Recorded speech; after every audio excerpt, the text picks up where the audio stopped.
그래서 답이 없어? 그럼 내가 한번 해봐야겠다. 그래서 이제 사실 4번 제가 표를 쓴 곳들은 다 철밥통이었습니다. 그래서 저는 20대 대시와 화두가 고품이었어요.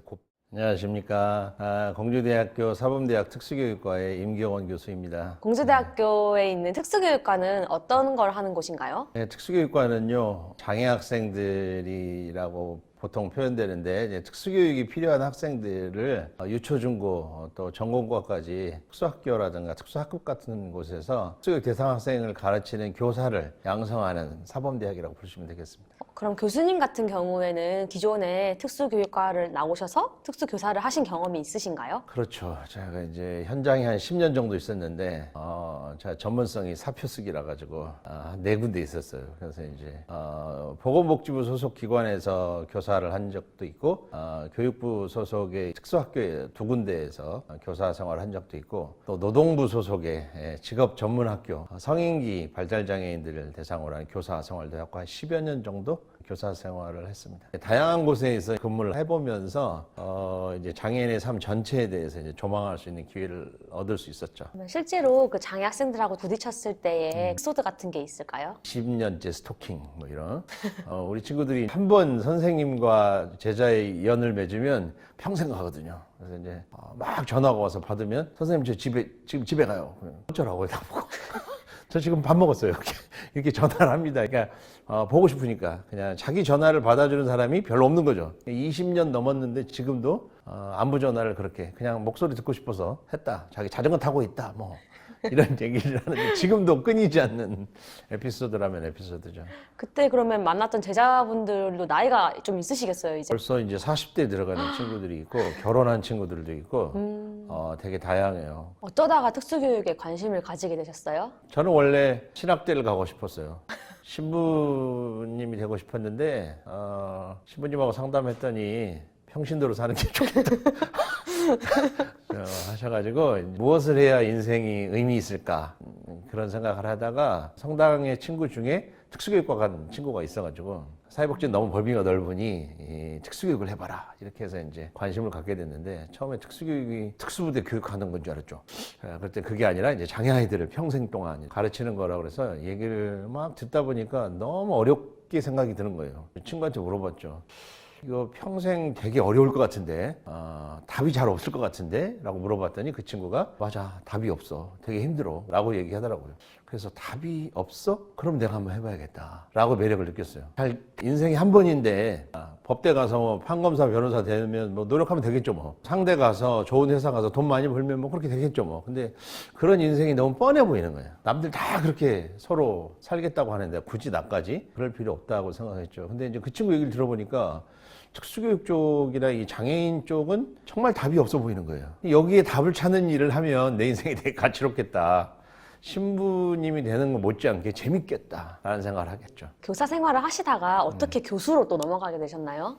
저는 대학 다닐 때 내 인생의 40대 정도까지는 다양한 공부를 하겠다고 마음을 먹었어요.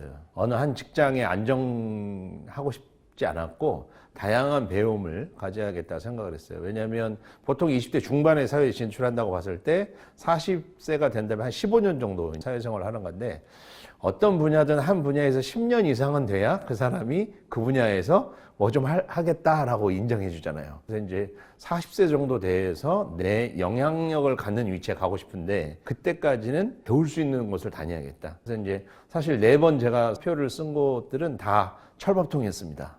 공무원, 뭐 교사, 뭐 중공무원 흔히들 남들이 부러워하는 정말 철밥통 직장이었지만 저는 공부를 더 하고 싶었어요. 그러니까 다양한 부서에서의 경험도 공부라고 생각했고 또 이제 그러다 보니까 석사, 박사 공부를 이제 하게 됐는데 박사 공부하면서 직장 생활하기가 너무 힘들더라고요. 두 마리 토끼를 다 잡기 힘들어서 아예 직장을 그만두고 공부에 올인했죠. 그래서 이제 현장에서 10년 이상의 경험과 연구력을 좀 갖춘다면 현장과 이론을 골고루 알면서 장애인 관련 분야를 발전시키는 어떤 데 역량을 갖출 수 있겠구나 생각해서 공부에 이제 매진을 했죠. 그럼 교수가 되고 나셔서 어떤 활동들을 하셨나요? 이제 과의 내실을 좀 초창기에 좀 다지다가 다양한 활동들을 하기 시작했습니다. 국제 협력 개발에 관한 필리핀 지역의 빈민가의 이제 지역 재생, 지역 개발을 하기 위한 그런 활동들도 좀 했고, 이제 학령기 이후에 장애인들의 삶에 대한 옵션이나 대안이 너무 없는 거예요. 그런 문제의식들을 가지고 같이 특수교육이나 사회복지하는 친구들을 모아서 사회복지 법인을 만들었습니다. 학령기 이후에 낮 시간 동안 일할 수 있는 일터, 또 평생교육, 평생학습 받을 수 있는 평생학습 공간, 이런 것들을 만들고 싶었고, 야간이나 주말에 여가와 삶을 즐길 수 있는 이제 삶의 공동체 같은 것들을 만들고 싶었어요. 그냥 사회복지법인 민들레처럼이라는 법인을 만들었고, 당진 쪽에 장애인 직업재활시설 민들레 일터를 이제 2015년도 정도에 만들어서 현재 6년째 운영을 하고 있고요. 재작년에 이제 공주에 주간 활동센터라고 해서 평생교육하는 성인기 발달장애인들 하는 것을 만들어서 이제 2년째 운영을 하고 있습니다.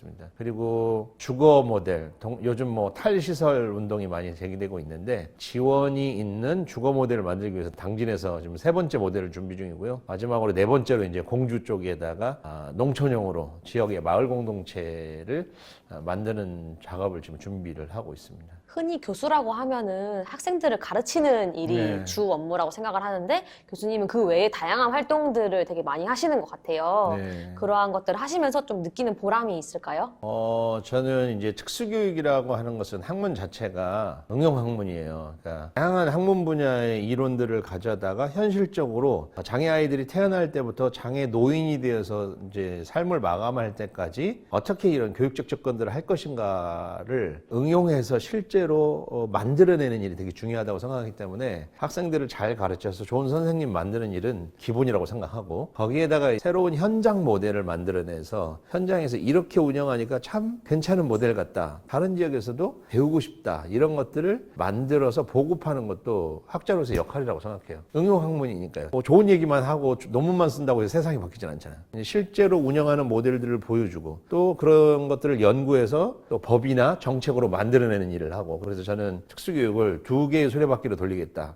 인생이 짧잖아요. 딱 한 번이니까 살아있는 동안 그런 좋은 모델, 좋은 연구를 계속 가져가는 게 제 목표입니다. 말씀하셨던 민들레 일터라는 곳은 실제로 장애인분들이 어떻게 일을 하고 계시나요? 네, 우리 민들레 일터는 이제 당찬 경과라고 하루 경과를 소분하는 일이 주된 일인데, 보통 장애인들이 일반적인 경쟁 고용으로 나가기가 되게 어렵습니다. 소위 생산력이 떨어진다는 이유로 자꾸 잘려요. 취업했다가도 잘리고 이런 경우가 워낙 많은데, 저희들의 이제 모토가 일에 사람을 맞추지 않고 사람의 일을 맞추겠다예요. 생산성이 떨어진다라는 표현은 굉장히 장애인을 결함이 있는 존재로 보는 거예요. 이미 생산성이라는 기준을 두고 여기 못 미치네? 라고 내려보는 거죠, 기준을. 저희는 출발점을 이 어떤 특정 장애인이 무엇을 할 수 있지? 에서부터 출발합니다. 이 친구가 이걸 할 수 있으면 이거에 맞게 어떻게 일을 만들어줄 것인가. 이렇게 접근하면 완전히 접근 방식이 다르죠. 일을 잘하냐 못하냐가 아니라 이 친구가 할 수 있는 걸 어떻게 일로 만들어줄까, 일과 어떻게 연계시킬까에 매칭을 시켜서 이 친구가 할 수 있는 일을 찾아주는 거예요. 저희가 일터에 30명의 근로 장애인들이 있는데, 근로계약을 하기 위해서 1년씩 걸리는 친구들이 있었어요. 소위 정말 일하는 기능이 너무 떨어지는 거죠. 그런데 그 친구들의 일을 찾아주기 위해서 6개월이고 1년이고 연구하고 다양한 도전을 할 기회를 주고, 결국은 그 친구들이 당당하게 이제 근로계약을 맺을 수 있을 때까지 제가 지원을 하는 거죠. 이렇게 개인별 지원을 철저하게 해서 세상의 중심이 아니라 개별 장애인을 중심으로 세상의 문제를 풀어가는 방식. 이게 보호작업장이나 고용시장에서 가능하다는 걸 보여주고 싶어서 만든 거예요. 그런 모델을 보여주고 싶었던 거죠. 어떤 것이 진짜 장애인 개인 눈높이에 맞는 일자리인가. 일자리가 있는 게 아니라 이 친구들이 할 수 있는 일을 만들어주는 그런 창조적인 역할을 하는 그런 일터를 만들고 싶어요. 교수님의 경험에 빗대서 뭔가 청년인 후배들한테 한 말씀 해주세요. 인생은 한 번인데 정말 재밌게 살아야 되잖아요. 국어 시간에 국어하고 수학 시간에 수학해야 재밌는 거거든요. 지금 여러분의 젊음을 있는 그대로 지금 하고 싶은 거를 정말 최선을 다해서 한번 해봤으면 좋겠고, 부딪혀보고 안 되면 새로운 걸 도전해보고 했으면 좋겠어요. 그래서 저는 20대 때 제 화두가 고품이었어요. 뭔가의 갈급함을 스스로 계속 찾아서 도전해내는 그런 것들이 의외로 굉장히 성취감을 주고 재미가 있었지 않았나. 그래서 뭐든 좀 내가 관심 있는 걸 가지고 끝까지 한번 도전해보는 그런 도전 정신을 가졌으면 좋겠다는 생각합니다. 장애인 분야가 여러분이 관심 있는 걸 가지고 새로운 뭔가를 만들어 볼 수 있는 그런 아주 매력적인 블루오션이 될 수 있지 않을까 생각합니다. 관심 있으시면 저한테 연락 주시기 바랍니다. 감사합니다.